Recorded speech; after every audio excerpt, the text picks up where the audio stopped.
کیونکہ مجھے معلوم ہے کہ یہاں پہ میرے اہل سنت بھائی بھی آ رہے ہیں اور میں ان کو بات پیش کر رہا ہوں اور لمحہ فکریہ دے رہا ہوں. کچھ برادران نے کہا کہ ہم آپ کے مدارس سے شیعہ ہو چکے ہیں. بہرحال میں پیش کر رہا ہوں, لمحہ فکریہ ہے. اگر میں غلط کہوں تو آپ مجھ سے دلیل مانگ لیجئے, میں ثابت کرنے کے لیے تیار ہوں. جو بات کہوں گا ذمہ داری سے کہوں گا. شیعہ سنی کتابوں میں لکھا, ابن قتیبہ دینوری نے الامامت و سیاسہ میں لکھا, صفحہ نمبر 37 جلد نمبر 1 کے اندر. سن رہے ہیں حضرات؟ تو یہ بھی بہت قدیمی کتاب ہے, 1250 سال پرانی کتاب ہے, الامامت و سیاسہ, امامت اور سیاست.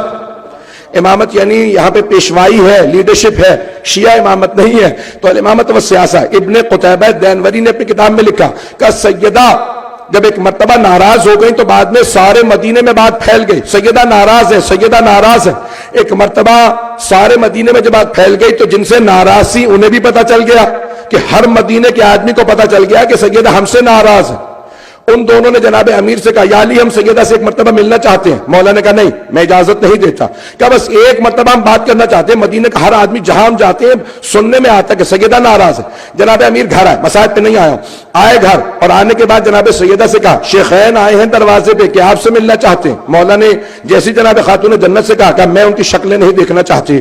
ایک مرتبہ جناب امیر نے کہا میں زبان دے چکا ہوں. کہا کہ ٹھیک ہے پردہ لگا دیجئے, میں پردے کے اس طرف بیٹھوں گی. وہ پشت پہ آ کے کھڑے ہو کے اگر کوئی بات کہنا چاہتے ہیں کہہ دیں. دروازے پہ کھڑے ہو کے ان میں سے ایک نے آواز دے کے کہا السلام علیکم یا ابنۃ رسول اللہ, اے اللہ کے رسول کی بیٹی آپ پہ سلام ہو. بی بی نے جواب نہیں دیا. مسلمان کہتے ہیں بی بی نے جواب نہیں دیا. بھئی سلام کرنا مستحب ہے, سنت نبی ہے, جواب دینا واجب ہے. اگر مسلمان سلام کرے تو جواب دینا واجب. تمام مسلمانوں سے کہو, سروں پہ قرآن رکھ کے کہہ سکتے ہو تو کہو, یا سیدہ مسئلہ نہیں جانتی تھی یا آنے والے کو مسلمان نہیں مانتی تھی.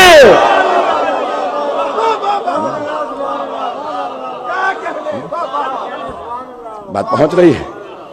اگر ہے ہمت, اگر ہے کسی مسلمان میں ہمت تو قرآن سر پہ رکھ کے کہے کہ معاذ اللہ سیدہ کو مسئلہ نہیں آتا تھا. اور اگر کہے کہ نہیں مسئلہ جانتی تھی تو پھر بتاؤ اسے مسلمان مانتی تھی؟ جس نے آ کے سلام کیا سیدہ نے کہا نہیں میں تجھے جواب لائق نہیں سمجھتی.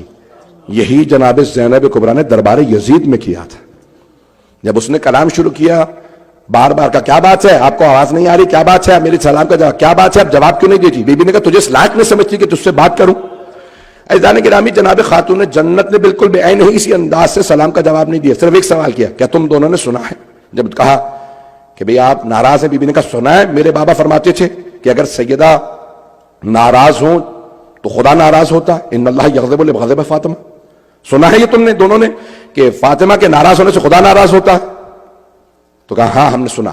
کہا یہ بھی سنا میرے بابا نے فرمایا تھا کہ فاطمہ جو بضعۃ منی یؤذینی ما آذاہا, جو بھی چیز فاطمہ کو اذیت دے وہ مجھے اذیت دیتی, جو مجھے اذیت دے وہ خدا کو, جس نے خدا کو اذیت دی وہی جہنم میں گیا. سنا ہے؟ کہا ہاں ہم نے سنا. بی بی نے کہا خدا کی قسم میں تم دونوں سے ناراض ہوں, اور مرنے کے بعد سب سے پہلے اپنے بابا کو تم دونوں کا گلہ کروں گی, شکایت کروں گی کہ ان دونوں نے مجھے بہت ستایا, میں نے معاف نہیں کروں گی.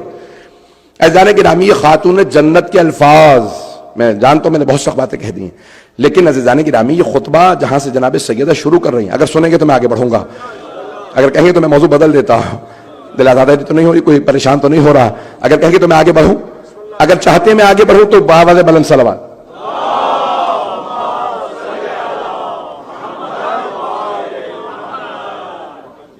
ہے مجمع ابھی تک میرے ساتھ؟ شاید میں بالکل آج مختلف انداز سے سارا پیش کر رہا ہوں. بعض اوقات جو ہے وہ تاریخ کو چھپانا بھی بعض اوقات ایک جرم ہو جاتا ہے کہ ہمارے بچوں کو معلوم ہی نہ ہو کہ ہوا کیا ہے کیا تاریخ میں, کہ تاریخ میں کیا کچھ ہوا ہے. عزیزان گرامی,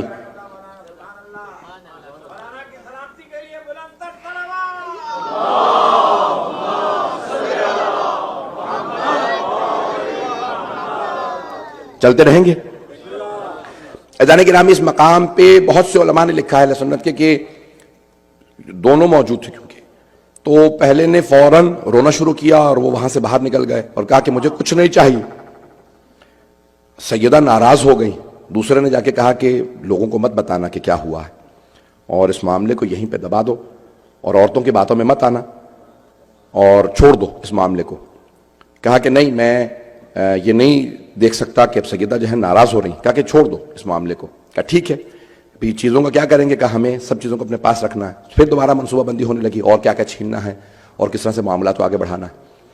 میں سخت جملے کہہ رہا ہوں میں جانتا ہوں، لیکن میں تاریخ پیش کرنے پہ مجبور ہوں. یہاں تک کہ وہی جو روتے ہوئے نکل گیا، ایک مرتبہ موت کے وقت مروج الذہب میں ہے، بڑے بڑے علماء نے لکھا کہ بار بار جب بیمار تھا تو بے ہوش ہوتا، ہوش میں آتا تو ایک ہی بات دہراتا، اے کاش میں نے 3 کام نہ کیے ہوتے. تو پوچھنے والوں نے پوچھا کہ کون سے، سنیں گے نا؟ میں جانتا ہوں میں آج سخت باتیں کہہ رہا ہوں لیکن سن لیجئے گا، چاہے بے شک نشر نہ کریں، مجھے وہ نہیں ہے.